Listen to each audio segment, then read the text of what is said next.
Wow. Oh, wow. There's a lot of people out there. Sorry? There's a lot of people out there. There are a lot of people. I'm not really sure why they showed up, but maybe we'll figure it out. I think not for me. Thank you all for joining us. Thank you all. This is, we're talking about an important issue and a very important movie tonight. And for starters, I think a lot of people were surprised to see your name connected with this. How did you come to be involved in this movie and in writing the song for it with Diane? Well, you know, Diane came to me with the beginnings of this beautiful song, and she told me she was talking to the team that was working on The Hunting Ground and about how we wanted to raise social awareness about campus rapes around the world. She knew it was something that was important to me because of my own history, and that's where the conversation began. And then we... Right.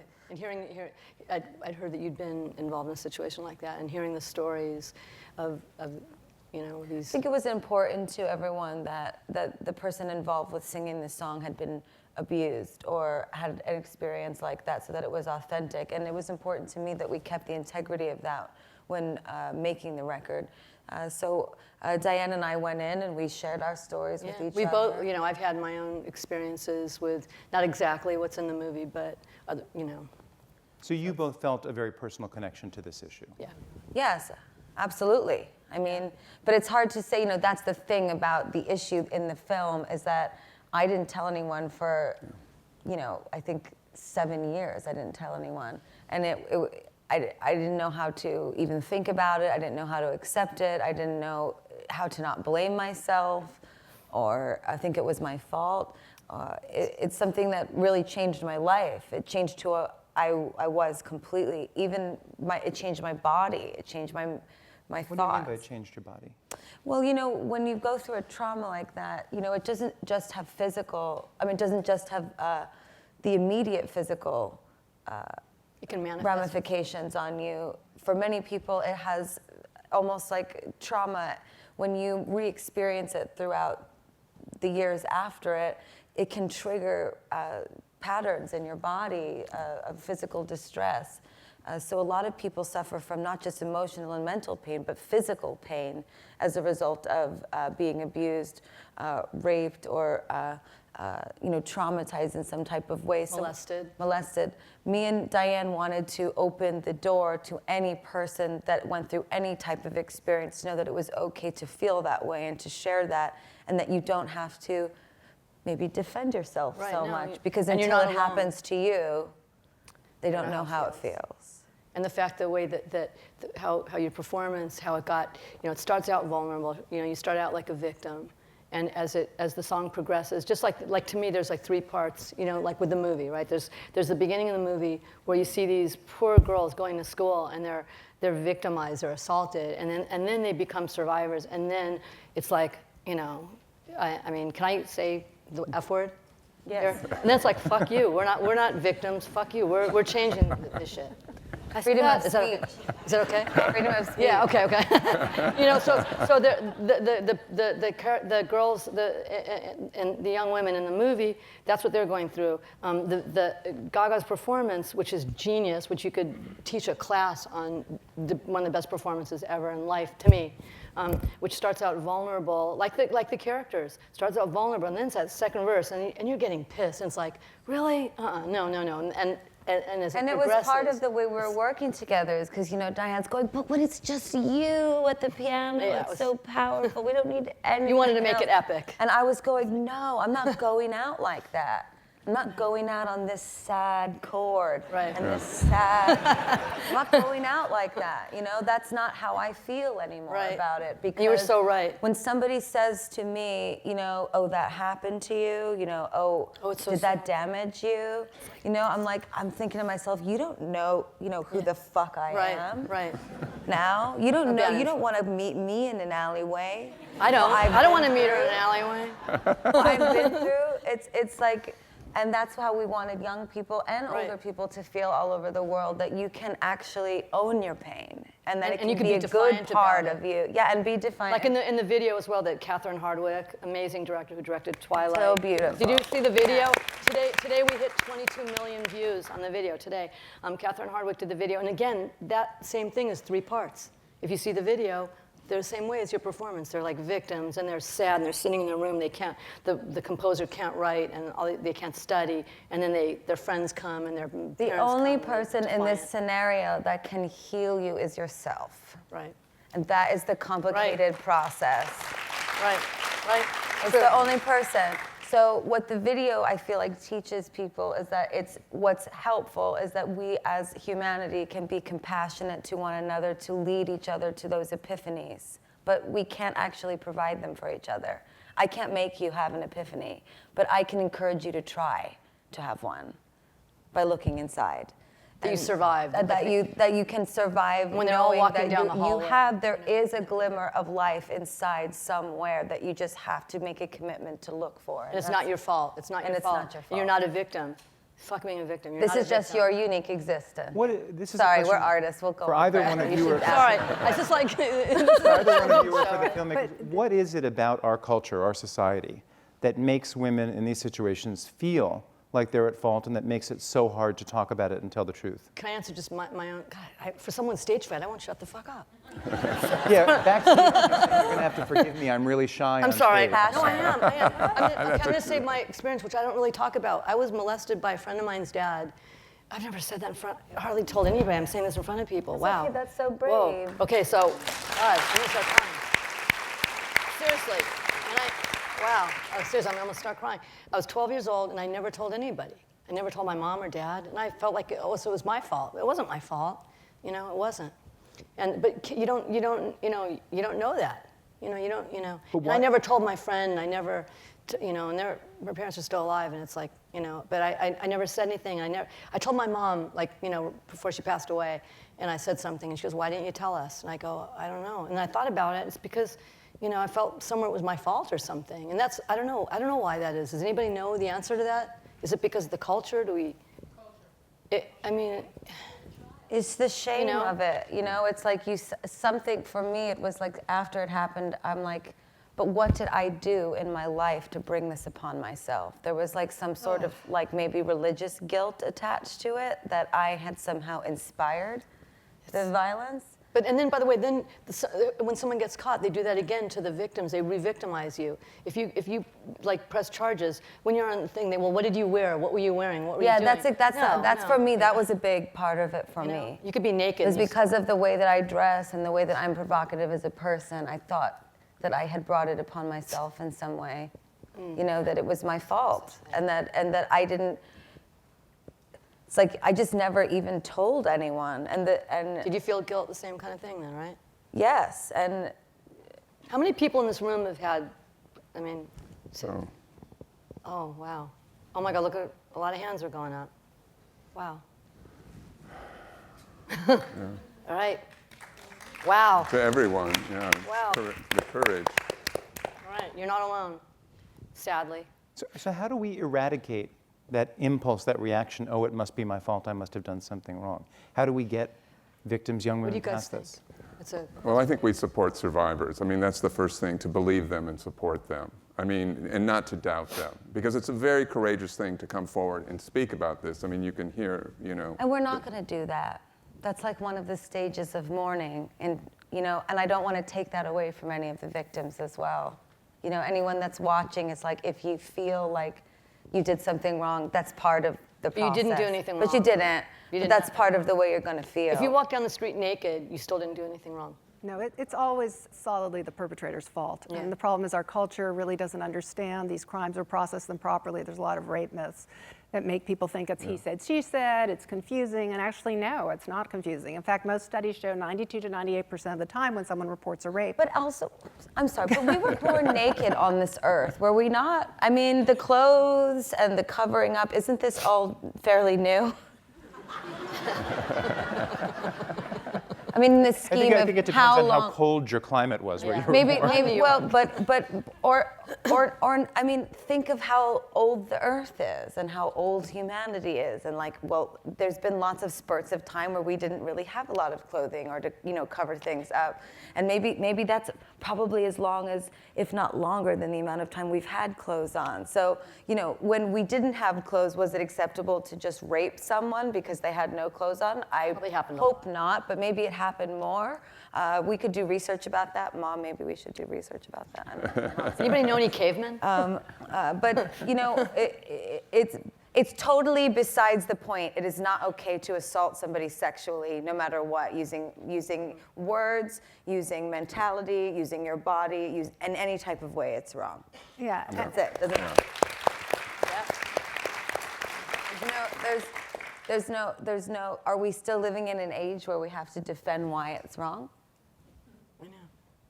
No, but it's very hard to talk about it, as you both said. And I think you interviewed how many young women for the movie? And some young men, I should say, We as well. interviewed 70 on camera and probably talked to over 200 over the course of making the film, about 2 years. Because as you see the movie, one of the things that makes it so powerful is just how many people are talking in this movie. Yeah. And a lot of them say some things in common, and I think that's a good introduction to our first clip from the movie, which is young women talking about one of the difficulties in coming public and coming out. Well, if I can, that's what was so strange about making this film, is that we were on dozens of campuses over the course of 2 years, and you would hear the identical story over and over and over again. I mean, And a lot of time it was their friends, right? Oh yeah, it's more often, yeah. People you trust. When they It's know, more, yeah. It's not For what me, we. it was someone I trusted. Me too. Yeah, it's more often acquaintance rape or friend rape, or, as opposed to someone Is it strange? a stranger. Yeah. Yeah. So can we show the clip? Can you talk a little bit about what it was like when your parents found out? They still don't know. They still don't know. Yeah. I thought about telling them many, many times. And I didn't tell my parents until a couple days later, which was probably like the hardest thing I've ever had to do, ever. I'm gonna start crying. Okay, you can cry. You have to hold it in. Like, I remember like Skyping my dad, like, I'm worried that they want to talk about it again. And just the fact that they would know. And it would just be there in their minds when they looked at me. Just hearing my mom's voice on the phone, her feeling so helpless in that moment is probably one of the worst aspects of this entire ordeal, which probably makes me the most angry at my assailant. My mom was on the plane the next day after I told her.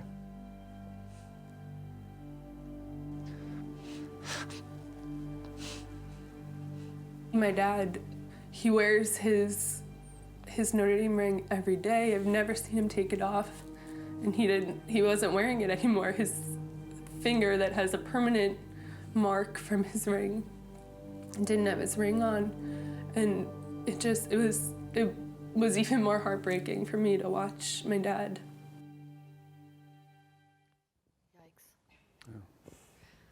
Kirby and Amy, as you were doing this movie, did you find yourself continuously surprised by just how much was there, by just how much you were finding? Yeah. Shocking. Go ahead. Yeah, no, absolutely. It just seemed like every time we interviewed somebody, I mean, not only was it so traumatic that they'd been assaulted, but the schools themselves had not handled it right and often blamed them and just, created a second betrayal, really. I mean, they go to these schools, they're completely idealistic, thinking that they're very safe environments, and in most places they are, but there are certain places that are dangerous. And they don't expect that, they get assaulted, and then they have the courage to come forward, which is incredible. And then the school, shuts them down and blames them. It didn't always happen, but it happened so many times that it was really surprising. And why does the school so often shut them down? Well, I think, they make the decision that their reputation is more important than the safety of their students. They're concerned about donations. They're concerned about applicants. And they're concerned if they actually address the problem, if they come forward and say, we have a problem, and all schools do, they're concerned that they will be known as the rape school, and people won't go there. I mean, what we're looking for among administrators and college presidents is to show leadership here. It is a tough step to say you have a problem, but if you do that, that's the first step toward the solution. And we are starting to see some movement. That's encouraging. You know, this has been covered up for years and years and years. That's so well said. Thank you. Is it worse now, or is it just that it's finally come to light? You know, there aren't the studies that go way back. Ironically, these research institutions haven't been very curious about what's been going on in their backyard for decades. So I can't tell you statistically if it's the case. Anecdotally, it absolutely seems like it's been going on. There's no reason to think it hasn't been. But what's different now is the internet and the digital world we live in, so that now you're seeing survivors being able to network. I mean, you were talking about shame. It's a kind of crime that you tend to go very internal with. Right. And now, because of technology, as you see in our film, survivors are able to stay internal, but share with other people and forge a community and network in a way we've never seen before, and change stuff. So that's the big difference. When people keep saying, "Well, why now? What's the difference?" I think that's what's brought created, it to light. That's what created the student movement, has allowed people to feel empowered and comfortable coming forward. And that creates some hope too, right? A lot of hope, yeah. It's so important too that we take care of them, you know, after the fact as well. You know, we're trying to raise awareness about campus rapes and abuse, but, you know, the aftermath of this is so magnificent. Yeah. And what I really hope with the song and with our collaboration is that we help people to feel loved after it happens. And it's not just campus rape, it's rape in general. It's sexual assault. I mean, it goes beyond. the mental illness, the depression, the trauma, the post-traumatic stress disorder. Some women become pregnant and have to decide if they're going to keep the baby of their rapist. I mean, these are things that change people's lives forever. And I think that, you know, it's important with these sorts of, you know, movements that we acknowledge not just the thing that's causing it, but how we can help after it. Because the reality is we may never be able to stop rape from happening, but we can help make people that are surviving through it feel more empowered by the world. And the song is doing that. I mean, you know, your song is doing it and having that kind of effect. And I mean, that's the film. We're all doing it together in different fields. But something they don't know is that, you know, after the video debuted, and now with the 22 million, the rape lines have been flooded. The letters we've been getting from people saying, "Thank you for making." What kind of letters do you get? Like, I'm getting like every day I get like 20, like how many are you getting? You know, it's like I feel like I'd be... She's getting 500 million a day. I mean, seriously. Wow. Getting a few. Yeah. You know, I have my I'd be lying if I didn't say that I was getting them before. You know, they're not that different. I mean, I'm getting more that include Till It Happens to You as a big part of why, but you know, since the beginning, that's why I'm here. I'm here because when I look out into the sea of beautiful young faces that I get to sing and dance for, that I see a lot of people that have secrets that are killing them, and we don't want you to keep them inside. And it could be about, it could speak to anything they're going through too. We don't want you to keep your pain inside and let it rot like an old apple on your counter, you know? It's like, just get rid of all that trash. Let's get rid of it together. You know, that's what the song is about, and you know, what's so beautiful about the film is you're seeing real people share the darkest bits of themselves, just completely bare for the universe. And it's not for a reality show.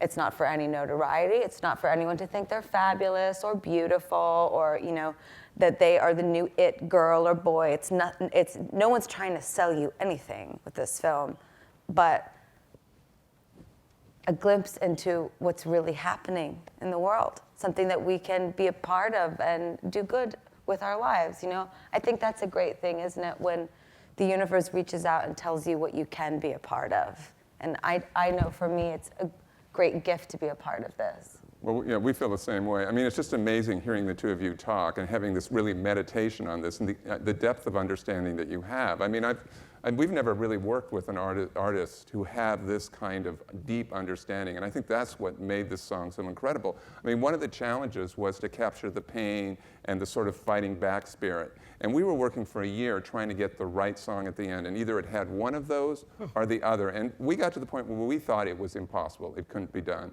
And then when you brought this song, I mean, we were just, I mean, you had kind of created magic. We didn't think it was even possible. So thank you both. And can I say that not only that, but they gifted their talents. I mean, Yeah. this was a gift to the film because this is so personal for them. And so thank you, deeply thank you. Easy part.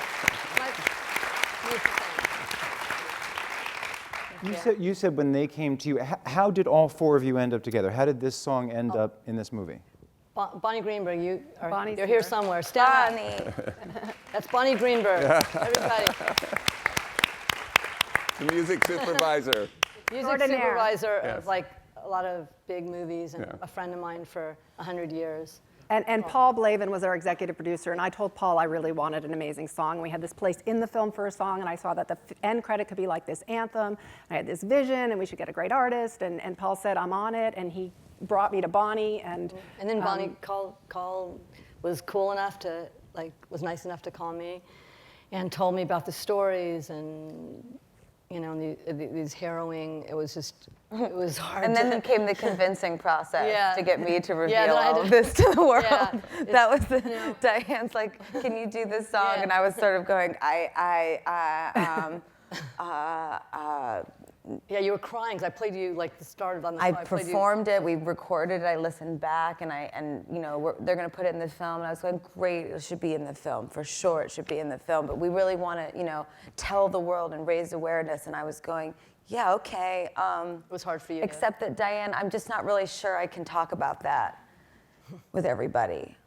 And, you know, and she was like, you can. And I said, well, no, I just, you know, but it's just that I'm not feeling so well. You know, it's powerful stuff. You know, it's and I mean, half the stuff I put into the world, people don't even take it the right way anyway. You know, and that's, you know, it's like, and I'm just going, how could I put my, you know, it's not that you don't want to put your arms around the universe. Of course, that's what I want to do all the time. But what if I were to align myself with this project and somehow leave a stench of inauthenticity all around it, where people would not focus on the message? I said, I don't want to get in the way. I want to help with this. I don't want to be something that, you know, my wigs and my hats or my weirdness and my art kind of like goes in front of it. So we spent a lot of time talking about how, you know, I didn't want to be in the video. I wanted to be about the song and the message, and if people believed me, great. And if they didn't, great too. It doesn't matter, because until it happens to you, you don't know how it feels. don't know how it feels. Yeah. And that's where we arrived. And the concept of the song and the film is what kept us all together strong. But I won't lie and say that, you know, this was my grand idea. These guys, I wrote the song with Diane, but it came out of a lot of months of me healing as well through watching the film and working with you. And it's also kind of a similar experience to what everybody in the film experienced, of deciding to come forward and present their story. You had the same experience in performing, writing and performing the song.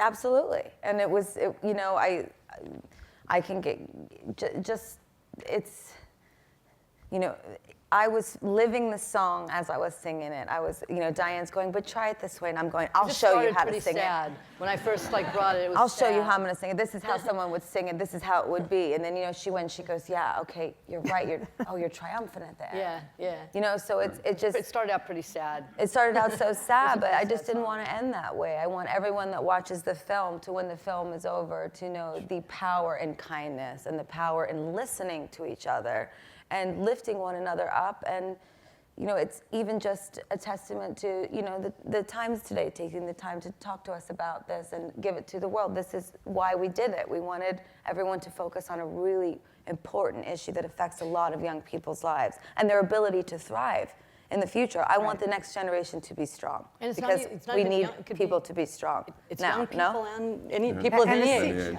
You know, there's something interesting. This girl she was inspired to do a mix of it, right?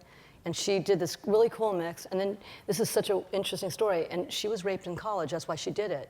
And she told her mom. She had never told her mom. I didn't even tell you guys this. She told her mom last week. And her mom goes, I never told you I was raped in college too. Yeah. How crazy is that? Wow. It's like, that's like 2 generations right there. People won't believe the things that, you know, and that's like a whole other issue. I mean, I work with my mom in the Born This Way Foundation on this stuff all the time, but when you share your stories with the world, you have no idea the people around you that will tell you that they've been through what you've been through, and that's also what this film is about, I think. Connecting people. Because it happens so much. Like in the video, almost every person that was working on that video had experiences with that. Just in the room when you guys are all raising your hands. It's not. And by the way, it's violence period happening so much, right? So this is just, today is just one talk, in the sphere of violence that's taking place, and we're just asking everyone to pay attention to it for, like 1 hour. One of our executive producers says that it's either happened to you, it's happened to someone you love or a close friend, or it's happened to someone you love and a close friend and you just don't know it yet. Right, because they're not everybody knows. So everybody's touched by this, And then there is this domino effect. I was thinking what you asked about shame. We live in this schizophrenic society, right? It's super sex positive. Everything's sex, sex, sex, right? We sell by sex and ads. But the actual intimate act of sex is extremely private. People don't talk about it. So that's why you see this schism and this shame around it. In fact, a prosecutor we interviewed, she said, you guys, I've been prosecuting rape crimes, and I have the bad fortune of prosecuting prostitutes are my clients, right? So what's the likelihood I'm going to get a conviction against a John? She said, so year after year of losing case after case, I finally sat the jury down and I said, she said, I had an idea. So I sat the jury down and I said to them, okay, everybody in the room, think back on the most fabulous last sexual experience you had. Everybody got that? Think about it in detail, everything like that. The best experience you most recently had of sex. She goes, okay, now we're all strangers we just met, who wants to stand up and share it with us? Anyone? And she said it really did help shift the jury. She said, so why would my client want to sit in front of you, a room of strangers, and talk about a horrific act that happened to her if she was fabricating it? If none of you are willing to sort of talk about an extremely positive sexual experience. Right. And that's sort of, so I was thinking when you said that, so it's part of that schizophrenia that our society has. And people internalize it, and they should not feel ashamed, and they should not ever, ever, ever feel they were at fault. And also it's the philosophy of the nation. It's important for us are we going to take the power away from the people? So when you say something happened to you that, we'll let the government decide if it happened or not. I don't want to live in a country like that. I mean, I want to be somewhere where when a child says, I was raped, that every adult in the room says, are you okay? What happened? Who was it? We want to help you. What were you wearing? Yeah. Were you, Not what were you wearing stuff. And what were you doing, and did you do anything wrong, and were you on drugs, and were you drinking? And it's it's totally beside the point. Did you provoke the situation? Yeah, those are the rape myths that confuse this. I want it to be thought of as a crime like any other, because statistically it reads identically as any other crime. But it's the only crime when it happens to you. People say, are you sure you didn't mean to give him the television set? Absolutely. What were you wearing when you say he took the TV? Right. And yet the likelihood that you're lying about that is identical statistically to the likelihood you're lying about rape. It's 2%. When he broke into your house and attacked you, did you leave the front door open? Yeah. You mentioned prosecutor, crime. One of the things that's difficult to understand from the outside of this issue, why are so many of these cases never adjudicated in criminal courts? Why is this always left to some campus panel? It's very confusing. Can you explain that? Well, why both on campuses and why also in our criminal courts is it so difficult? Because it usually is a private act between two people, and it relies on testimony. It's very hard to have the evidence. The threshold that we have in our criminal courts is beyond a reasonable doubt. Well, when it's two people with no witnesses, that's a high bar to get a conviction on. Period, end of sentence. So that's, now you want to talk about the civil? Well, sure. I mean, if you're an assault on a college campus, you can report to your college, you can report to law enforcement. Now, obviously, as Amy was saying, oftentimes, police don't investigate properly. Oftentimes, prosecutors don't want to take these cases. Oftentimes, jurors have the same rape myths that everyone else has, and they don't convict. So, but still, the school has a responsibility to keep its campus safe, right? So, and one other thing, oftentimes people are in a very rigorous academic program, so they don't want to go through 2 years of a trial. So the school has an obligation to keep its campus safe. So that's why it's so important that the school take this seriously, put money into this, and have much more robust investigative and adjudicative processes, because what will happen is that if somebody has assaulted someone, it's more likely they will be found responsible, and if it's appropriate, kicked off of campus. And in the rare cases where someone has been falsely accused, there'll be a more robust system to protect them. That, schools are just starting to move in that direction. They've been covering it up for decades. They haven't wanted to spend the money. But this, I think the safety of the students should be the #1 priority. And schools are starting to move in the direction. But, the entire country is talking about it now, but in 2 or 3 years, maybe we won't be talking about this. This is a moment. This is an opportunity we have as a nation to really address this issue. A school that came under the microscope big time regarding this issue was Florida State University, because the accused was someone who was on his way to winning a Heisman Trophy. Can you show us the second clip, please? Boy, sports. I went to see my victim's advocate, and in that meeting, we were just talking. She was like, we just want to let you know, like, there's another victim from him.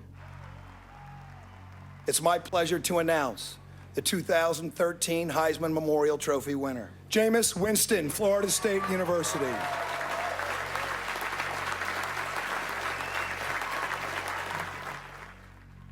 Is it hard for you to believe that this has all happened? I kind of just want to know, like, why me?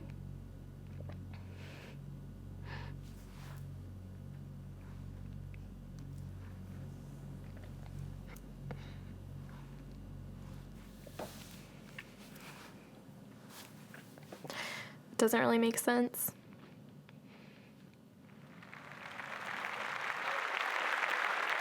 He won the Heisman Trophy. And the sad thing about that is that the world of college football didn't hold him accountable for the kind of person he is off the field.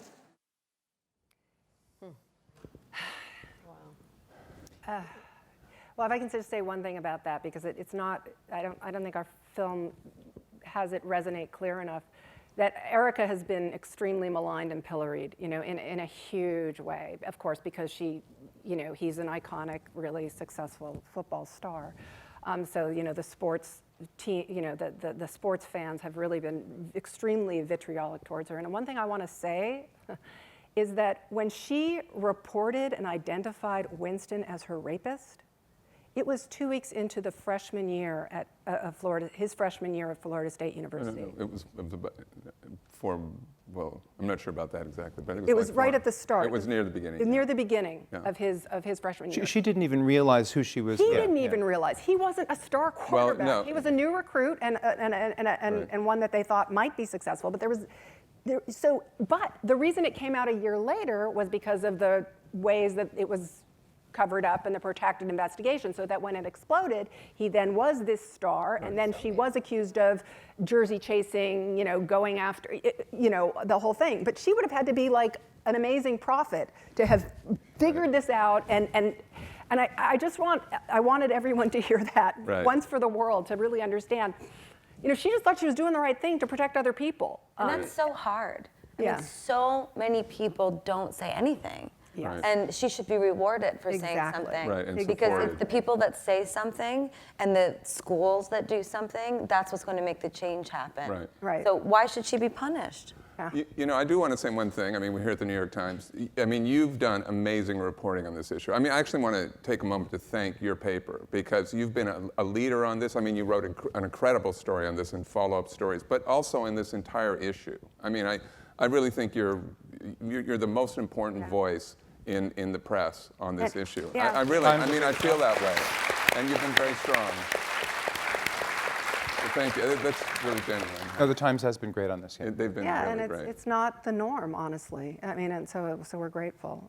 How many stories did you run across like that one, where it was the sort of the sports wing of a college, the athletes who were involved, and that sort of whole money-making wing of the university and that whole reputation thing? It's not uncommon. I mean, you hear these stories, over the last decades. These are the stories that you hear about because athletes are so prominent, right? But and there are problems. I mean, let's say first of all, most athletes are not assailants. Most are horrified by this. So it's only few that are, and sometimes are repeat offenders actually. but it's important to realize that athletes are only a small part of this. I don't want people walking away thinking, oh, it's athletes. No, because it happens in Ivy League schools. It happens in Berkeley, for example, still has a huge problem with this. And so it's across all schools. And so that was really important when we made our film, that you didn't walk away thinking it was one school or one type of person. No, this is a problem throughout society, and it's a problem throughout higher education. But you have some amazing moments in the movie when you roll statistics from school after school after school to show that. Right. Was there a statistic that you came across in doing this that particularly blew your mind? Was there one that didn't? I mean, the thing that is, I think, that is, you've been supported, time and again, is that 1 in 5 women will be sexually assaulted in college, and it's, sometimes people say, well, maybe they're just talking about tapping somebody on the butt or something. The reality is, more than 50% of those are actual rape or attempted rape. Right. So these are really serious crimes. So more than 1 in 10 will experience rape or attempted rape, and some of them more than once or 2 or 3 times. So it's a real. And the percentage who will come forward? It's like, between maybe 10 to 20%. It kind of shifts in there. And sometimes, and even less, I think, are going to the police, actually, so to law enforcement. Yeah, and again. They know they're going to be attacked, too. They're going to be, raped twice once they go. And this is why it's so important to support these people, because if you do that, then more people will come forward. And in the cases where there are repeat offenders, it's much more likely to get a conviction and, put them behind bars. But if somebody assaults 4 people and only 1 person comes forward, it can be hard to convict. If 2 or 3, boy, it becomes much easier. And because of the shame, as we've talked about this, people are usually, what we found often was the people, and especially the people in our film, only came forward when they found out he had done it to someone else. Yeah. They really only did it to protect someone else because they didn't want to put themselves or their families through, So it's just such an act that should be applauded and encouraged and supported instead of. You wanted to say something else? Well, I just, just as you were speaking about that, I was thinking so much about, how some people are going to say, how can we prevent this? Right. And, one of the things that I feel like there's not a lot of information about, and I know this from having, a lot of young girlfriends that work in the arts that are, out in America doing their jobs, working in, kind of stressful circumstances with men and women, that, being able to have the information about how it's important to tell the police when you have a stalker, when somebody's been coming to your home. The problem is that it's very hard to prove these things. And if somebody is hanging around you or showing up at your house or, loitering around you at school, that it's important to tell somebody, and it's important to tell the police and actually file a complaint, because it actually takes 5 complaints in order to file a restraining order against somebody. Yes. Wow. So it takes all this time. So even if if you get raped and they were stalking you, you don't have any record of the fact that they were stalking you, and if there's no witnesses. Yeah. So it's really important to value your space and to feel empowered by all of this information that you're getting, not just to tell someone when it happens, but if you feel like you're in danger, that you should say something to the police and not feel bad about, phoning that in. And to your friends too. I mean, it's to go to the police it's a scary thing. It can be. I mean, and even if the police are doing everything perfectly right, it's still walking into that police station telling the story. Yeah. So get support. It's really important. But follow through with it. When you call them and they say, do you want to file a complaint against this person? We need to send it to a detective to your house. And you go, oh my God, a detective, what is this, Law and Order? I don't know. I feel like I'm not sure. Just do it. Because at the end of the day, it's better to do it than not to do it, so that you have that protection for you. Because I have so many friends, and I'm sure you could ask both my parents, and I'll tell you, I couldn't tell you why I didn't tell anybody. I couldn't tell you why. You didn't tell anybody for how long? For 7 years, I didn't tell anybody until I had to. I absolutely had to tell someone because something else happened. The other person wouldn't stop coming for me. Wow. They just wouldn't leave me alone. And they didn't actually believe that they raped me. It's very scary. And everyone's situation is different. But I couldn't tell you why I didn't tell anybody. So it's like, that's the other part of it is, we're asking, so why didn't you tell anyone? I don't know. Do I have to tell you why I didn't? I don't know. I didn't tell anybody. Does it mean that it was right? That it happened? No. I don't think so. Yeah, I think what you make it, every survivor goes through their own experience, and whatever they're doing, that is okay. Right. I mean, I think that's really important. Some people talk, some people take 7 years. It's unique to each person, and we have to support every person. And whatever their decision is, the right decision. You're not dealing with someone that's rational, especially if you knew your attacker. It's like, you're not dealing with a rational human being. And then there's a whole other layer of things that happen. Am I crazy? Am I dreaming this? Right. Do I just think this happened, but it didn't? But I have the scars and bruises on the inside forever. So what you have to stay true to is what you know of yourself. And whatever is broken, it's broken for a reason. You just have to trust that. And especially if it's someone you trust. Yeah. And it's all bad, but when it's someone you trust, like my situation, that was weird. I mean, it's like you have to follow your instincts. You have to believe in yourself in that scenario. You have to. Otherwise, how will you heal? Yeah.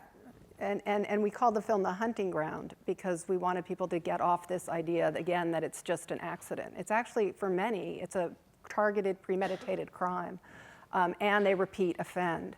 And so that's why if you do come forward, and as Kirby said, and there's multiple reports, we're more likely to be able to get prosecutions against rapists. And they don't change. They go in the world and rape more Right. women. It's not just in college.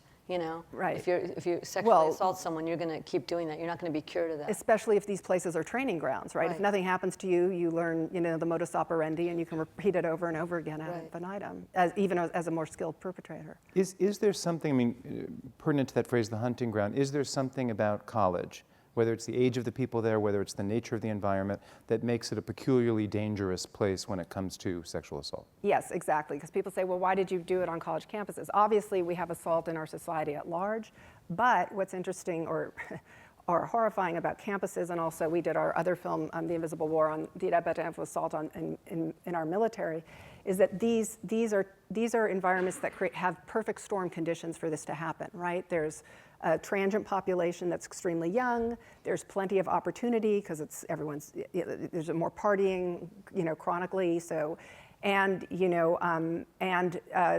there's a lot of alcohol, which isn't an excuse, but we also know from studies that it's used to debilitate victims and also embolden a perpetrator. So you have those three things combined that make these places a little more toxic and a little more likely, and that's why you also you have the last element is these not really great investigative and adjudicative processes in place. So, combine all that and you can keep doing this over and over and over again. That's actually a good intro to the last clip we have to show, because you mentioned alcohol, and I think we can't mention alcohol without mentioning clip. Can I say one? Oh, can I say one thing really fast? It's not even just that. It's our culture. It's an interesting time because, like with the whole Bill Cosby thing, where all these women are coming out, and like that magazine cover when it was like that one chair, that was like genius, because it's like, do you know what I mean? All these, look at that they came out and said, you know what? I mean, it's Bill Cosby, for Christ's sake. He couldn't get laid. He had to drug and rape. I mean, it's just so weird. But also, No, this is a very important point. This is not about sex. No, this is it's about power. Control and That's power, exactly. I think that's really important. But so it's not just campuses. It's not just the military. It's our culture. But this year has seen. I really think that it's come out of the closet and out of the dark. Do you see how people also, shadows. even in that scenario, don't you always find the naysayers that are going, "Are those women really telling the truth?" Right. Yeah. Or, did they want it? Did that, that sports icon who cheated on his wife, did those women really cheat? There's always, when women come forward with any sort of sexual grievance, it's always, oh, are you sure that happened? And, the fact is, it's not going to be hidden anymore. No, and in a society where so much pressure is put on women to be beautiful. Well, there's huge double standards, right? I mean, how could you do that? How could you put so much pressure on women and men to be beautiful, to be successful, and then when they are raped to say, oh, well, what were you wearing, and how are you portraying yourself? I mean, this is we can't win. We can't win. And how are we going to shift as a culture to put balance back into that? And that's a loop. That's a loop of losing. And just, there's no way for us to move forward. But I think it is moving forward. I do think that, like with some of this stuff, with the movie and with Invisible when you War. expose those things, I feel like you move it forward. Because it's not the shadows anymore. Allow People it going, to wait, it happened to continue. me. It's Till it happens a to you. tornado. But with progress, there's pushback, and we're even seeing it with our film. I mean, now if you Google our film, you'll see the controversial film. All right. There's no controversy. I mean, I got better things to do than run around and sit here and talk to you about a fake epidemic. I just have to say, you're about to show something about alcohol. You know, Frank's about to show this clip about fraternities, and I would just, as someone that was a young girl entering the music world, and I also went to college and saw all the environments, I can say that there was such pressure on me to be a sexual being in order to succeed in this industry. Yeah. And I always blamed myself for what happened to me as a result of it. And I think the same thing happens to young girls that go to these frat parties and they want to be noticed and they want to be desired by the boys and be popular. And it's just the way normal things work. And then there's alcohol and power and this echelon that occurs, and it's dangerous. Well, the first few weeks of school are said to be the red zone, even more dangerous, because then you have the freshmen come in who don't know the social mores, who don't have the same sophistication experience as the upperclassmen, and they are more prey to these predators. And in fact, in our film, it was really horrifying. We interviewed the former president of SAE at Dartmouth. SAE's, a fraternity. And we didn't include this in the film, but I remember when we were talking to him, he said the brothers would semiotically read the women as they came in. And they'd know, some of them, yeah. Yeah, some of them. And they'd see by what they were wearing, whether they were more likely to be able to be pliable and preyed upon, meaning like if they had the wrong shoes, they were clearly clueless, or a purse would mean that you'd never been to a frat party before because no one brings a purse. I mean, it was like that stratified and crazy, economically read, if they were on scholarship, they'd be less likely to report. I mean, that kind of craziness. But again, I just want to clarify that, most men in fraternities are not rapists. They're also horrified. And women rape too. And women rape too, and men get raped. Yes. Yes. Men get raped by men. So, first of all, speaking of hope, I think what you see with the student activists around the country, this new student movement, that's one of the big reasons we're talking about this today, is that many young women and men who were survivors themselves decided to go forward and confront their school and bring, and really challenge their school to do better because they love their school. And they networked with, other students around the country and really created a new student movement. And so I think this country... And your movie chronicles that. The end of it is... Yes, and I think our country owes them a debt of thanks for doing this. It's these students. It really shouldn't be. Right? They're badasses. Yes. Man, those girls are badass. But I do want to point out, because it is the New York Times and also all of you, that you will start reading in the press, we're seeing a campaign being waged against this issue, the way we saw it with tobacco, the way we saw it with climate change, where people are are trying to create a seeds of doubt, and we see it in different articles and venues about the statistics are overblown, the pendulum swung too far. There's no real, it's controversial, and just be very wary of that and aware of that. Again, the statistics are rock solid, study after study. In fact, our film sort of chronicles it up to a certain point, but studies afterwards have come out even higher. And there really isn't controversy about this, so please just be aware. How much, you talk about controversy, how much damage to this issue did the whole UVA Rolling Stone thing do? Horrific damage. How do we process that and not get distracted? And what's interesting about that is, again, right, that's a case of bad reporting. Why does it then reflect on the issue? When Brian Williams, right, when we found out the Chinook thing didn't go down the way he said, no one said, the Iraq War. Who knows?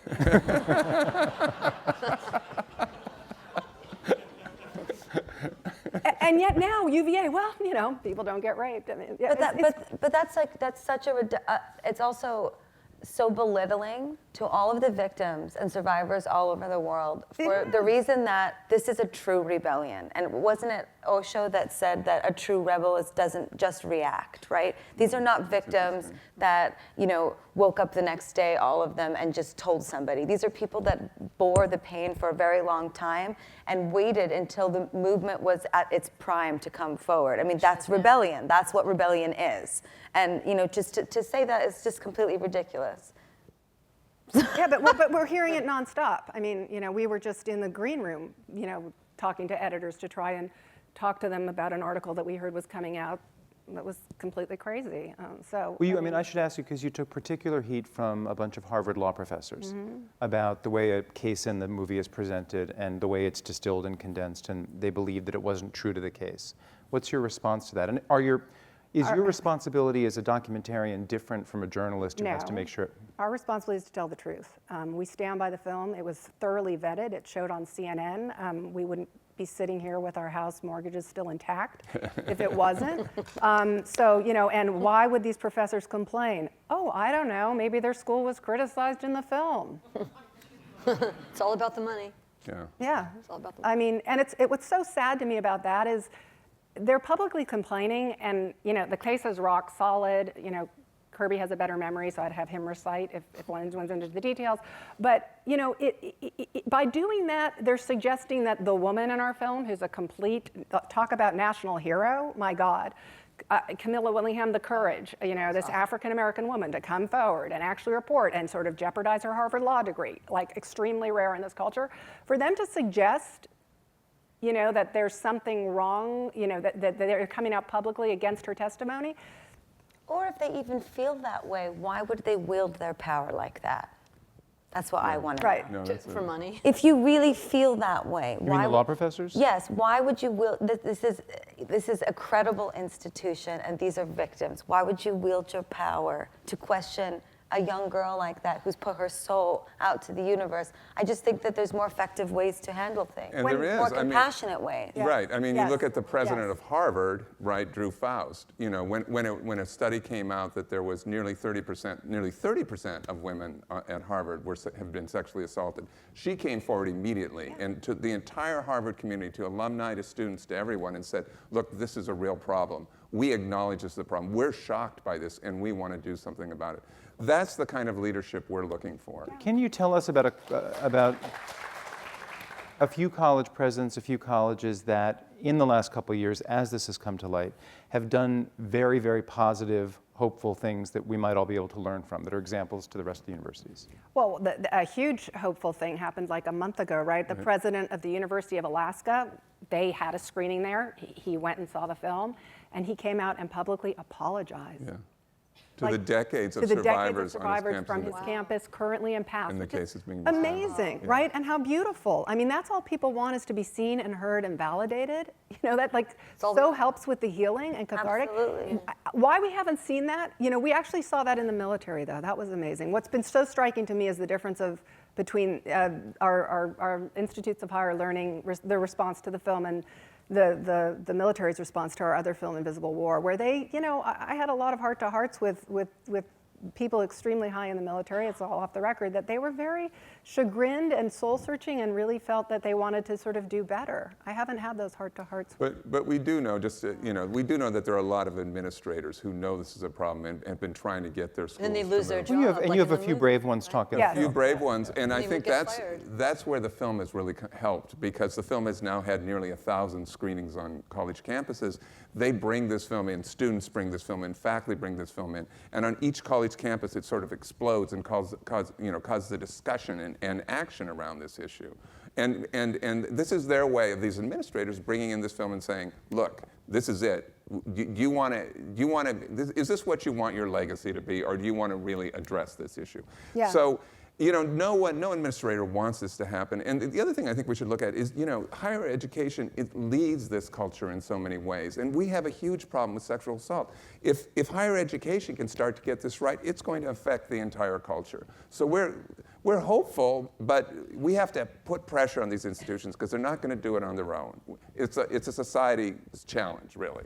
What are they not doing that they should do in terms of the way things are set up, to hear the 3 things that you'd like to see every school do that most don't. Well, they're starting to do this, but they should have surveys of their students to find out what the true rate of sexual assault is on their campus. It would be anonymous, and how comfortable people feel coming forward, and then make that information public. That's the first step towards solving the problem, is finding out the information and sharing it. We think they should put much more money into the investigative and adjudicative processes, so they have something in place to protect students, and then also again to protect the rare cases of the people falsely accused. They have to support survivors. You've been talking about this the whole evening, how devastating it is. I mean, just go ahead. His message, it's. I always, that's always the question, right? What's the process? What's the process to fix this? But I have just a much different perspective on it. I think part of the process is getting the message in its purest form around the world as much as possible to breed compassion about this issue, so that when somebody comes forward to the administration at their school, that they really listen and that they really genuinely help them, and they go through the process of making sure that the child is healed in the future. Is it just about making sure we find the culprit, or is it about making sure that that kid has access to the right mental wellness? Making sure that the kid has access to resources and other students that have been through the same thing. I think that those things are even more important in a way. It's just helping to change the climate of humanity. And when the things seem so impossible to solve on a macro level, on a micro level, it's such a small act that all of us can do is simply believe survivors. Yeah. Right? And if each one of us does that and treats everybody that way and it messages out, that's transformative, because as we see in our film, and as we know from PTSD, and as everyone we interviewed said, it wasn't the trauma so much, it was everything that happened in its aftermath. And they do show that if your first responder is compassionate and empathic and doesn't challenge you and supports you, your healing process is much swifter. So, that right there would help heal all of us. When you were talking about the perfect storm of the college environment, one thing you didn't mention by name, I do want to show the last clip because I think it's part of that storm. So if we could show that. I don't want to single out fraternities because it's actually a minority of fraternities, but what you inevitably get are certain fraternities where the sexual assault is really rampant. Within just say the last 5 to 10 years, Sigma Alpha Epsilon's had a number of problems. SAE is known at a lot of places as sexual assault expected. Sexual assault expected. Sexual assault expected. SAE, sexual assault expected. Is there any parties or places that you've been warned not to go? SAE. Sexual assault expected. Sigma Nu, SAE, DEEK, the very top. Those the main ones where as a freshman you're told don't go there. There's one fraternity on campus that is called the Date Rape Frat. DKE is known as the Roofie Frat. Do we need to re-examine the primacy of fraternities in college life? Well, that's a huge thing. Fraternities membership has gone up, I think, 50% over the last 10 years. There's so much more, a more important part of the social scene. I don't think you can get rid of fraternities. And you can't lump them all into one place. Some fraternities are extremely intelligent. Exactly. And many do great social service. Yes, That's part of right. And it's actually very good for people to be in fraternities. I mean, it's a family away from home. There's a lot of positive things about this. And again, they provide so much leadership on campus. We would hope that they would provide leadership on this. This could change. If fraternities really, Are some doing that? Have you seen that? There are some, yeah. There are some. Yeah. And put it to the students. Now screening the film, and we're looking to engage Greeks, both fraternities and sororities, to sort of embrace this and message out and change their culture, because improve it. But a crazy thing we learned about, a fun fraternity fact that I learned making the film, which is crazy, was that in the 40s and 50s, it was more than 50% of the people that served in our Congress had been in the military. And only 2% had been in a fraternity. Guess what it is today? That's interesting. Wow, it's the reverse. It's like the reverse, like crazy. Okay, now I'm going to get it wrong. So it's anywhere from 50 to 80% are now in fraternities, and it's 2% have ever served in the military. Wow. And these are people running our country. So And so, what does that bring up? That actually, the training for fraternities is probably good to be a political leader. That's a good thing. The bad thing is Depends on what you think of our politics. Well, look, I don't want to just attack politicians. We elected them. And actually, I want to say that politicians have been very good on this issue in many ways. There's bipartisan bill in the Senate. Vice President Biden and President Obama have been excellent on this, speaking out about this issue. You showed this movie at the White House, right? We showed it at the White House. Tell us about that. Yes, the crazy. You go a little further. Oh, it was amazing. I mean, they got in touch with us, actually, which was crazy, and we went there, and it was extremely well received. We were surprised. We were, it was like also when we showed the film, to the Pentagon officials, you get a little nervous. But it was, yeah. And they've been real supporters of the film. Yes. It's on Us, because they've had this It's on Us campaign, and they've been real supporters of the film, and we've been real supporters of this campaign. And I also just want to say it's not just on the national level, but state legislatures have been very good on this, and both more liberal ones and more conservative ones. I've actually been very pleased overall with the way politicians have responded to this. I have been. Yeah, talk about hope. I mean, it's historic to have a president and a vice president talking about this on a national platform on a regular basis. And I met the vice president a couple weeks ago, and it was and he looked in my eyes, and I mean, I think I told you, I wish you were there because it was such a moment. Yeah. And he said, your song has more impact than any speech I could give on this. Wow. I was like, Were you oh my meeting him in the God. context of the movie, or was it some other? He had some people, he had a meeting, and I was asked to go to that, and it was just, I mean, it's just he's so into, making But I think change. it is important for people to remember, and not to take anything away from our politicians who, are looking out for our country, some of them. Yeah. I really hope that anyone watching this today or in this room from me hears that I think the most important people for it to change the world is you. I'm not looking to the government to change my life. I'm not looking toward the next president. I'm not looking toward our next world leaders. I'm looking to everyone in this room. I mean, you cue culture. You are culture. So if you're kind, and if you're compassionate, and if you care, and if your friend is going to rape someone in your sorority or fraternity or in your school or in a work situation or in an alleyway outside the restaurant that you bus in, whatever it is that your job is, if you say something and if you are part of that greater world change, that is more powerful than any single person that's in office. Way more powerful. True.